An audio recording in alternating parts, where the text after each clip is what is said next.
ઉનાળાની ઋતુની શરૂઆત થાય એટલે સૌ લોકો કેસર કેરી કે અન્ય કોઈ પણ પ્રકારની કેરી, હાફૂસ છે, લંગડો છે, તોતા છે કે દેશી કેરી, કોઈ પણ કેરીનું સેવન આપણે કરતા હોઈએ છીએ. કેમ કે કેરી તો બાળકોથી લઈને વૃદ્ધો લોકો સુધી હર કોઈ લોકોને પ્રિય છે.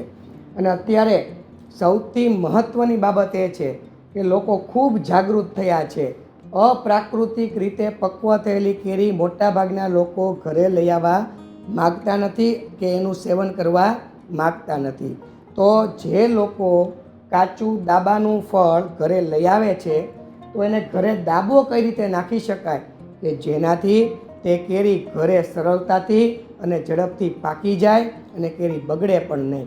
તો તમે જે ઘરે દાબાનું કાચું ફળ તમે લઈ આવો છો, કેરીનું એકદમ લીલા કલરનું હશે, એને શું કરવાનું કે સપોઝ માની લ્યો કે તમારા ઘરની કોઈ પણ જગ્યાની આ એક દિવાલ છે, એમાં કેરીનું જે ડીટીયું હોય ઉપર અને નીચેનો ભાગ નીચે, આ રીતે ઊભી દિવાલના સહારે એક એક કરતાં આમ ગોઠવી દેવાની. પછી એ કેરીના ટેકે બીજી કેરી આમ બાજુમાં એકબીજાના સહારે ગોઠવી દેવાની. આ રીતે તમારે લાઈન કરી દેવાની. નીચે કંતાન પાથરવાનું, કોથળો, એના ઉપર આ પ્રકારની કેરી દિવાલના ટેકે આમ લાઈન કરી દેવાની. બરાબર. પછી વચ્ચે 2 થી 3 ગાંઠિયા ડુંગળીના મૂકી દેવાના. જે લોકો ડુંગળીનું સેવન નથી કરતા એ લોકો નહીં મૂકે તો પણ ચાલશે.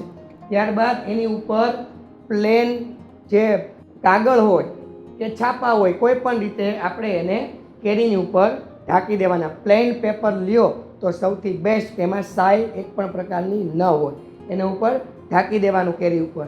એની ઉપર પાછું કંતાન જે કોથળો છે એને પાછો ઢાંકી દેવાનો અને સરસ મજાનું એને પેક કરી દેવાનું. એવી જગ્યાએ દાબો નાખવાનો કે જે જગ્યાએ એસીનો ઠંડો પવન ન લાગે, પંખાનો પવન ન લાગે, અવર જવર એકદમ ઓછી થતી હોય એવી જગ્યા પસંદ કરવાની. જેનાથી શું થશે કે આનાથી આ દાબો એકદમ પેક રહેશે, એમાં હવાની અવર જવર નહીં થાય ને એકદમ ગરમાવો જળવાઈ રહેશે. અને એ ગરમાવો જે થાય, કુદરતી ગરમાવો, એને કારણે કેરી ધીરે ધીરે ધીરે પકવવાની શરૂ થશે. ઉપરથી પાકવાની શરૂઆત થાય એમ કરતાં નીચે સુધી પક્વ થઈ જાય. હવે એને કઈ રીતે તપાસવાની? તો દાબો 3 થી 4 દિવસે ખોલવાનો, દરરોજ ખોલીને જોયા નહીં કરવાનું. કાચું ફળ છે, 3-4 દિવસ થયા અથવા તો 2-3 દિવસ જેવું થયું એ જોવો તમે. તમને ઉપરથી કેરી સેજ પીળા કલરની લાગતી હોય અને વચ્ચે સુધી પીળી થઈ ગઈ હોય તો એને તમે સેજ હાથમાં લઈને નીચે સેજ અમથી પ્રેસ કરો. જો તમને ત્યાં પોચું પોચું લાગે, ઉપર પોચું પોચું લાગે તો કેરી તે પક્વ થઈ ગઈ છે, તો એને તમે એનું સેવન કરવા માટે એનો ઉપયોગ કરી શકો છો. બીજું ચિહ્ન શું છે કે કેરી જેવી પાકશે ને એવી ખૂબ જ સરસ મજાની કેરીની સુગંધ આવવા લાગશે રૂમમાં. એ બીજી નિશાની છે કે કેરી ધીરે ધીરે પક્વ થઈ રહી છે અથવા તો કેરી પાકી ગઈ છે. તો હવે એને સરસ મજાનો ખાવાનો સમય આવી ગયો છે. એના કટકા કરીને ખાવ, કેરીને ઘોળીને સરસ મજાની ખાવ.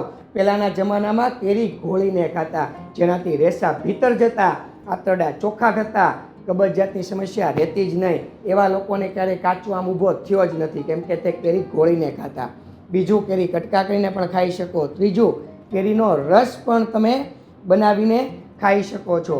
આ રીતે તમે અલગ અલગ પદ્ધતિએ કેરીનું સેવન કરશો એટલે તમને ફાયદાઓ પણ થશે અને તમને ખાસ કુદરતી રીતે પક્વ થયેલી કેરી ખાવાનો મોકો મળશે.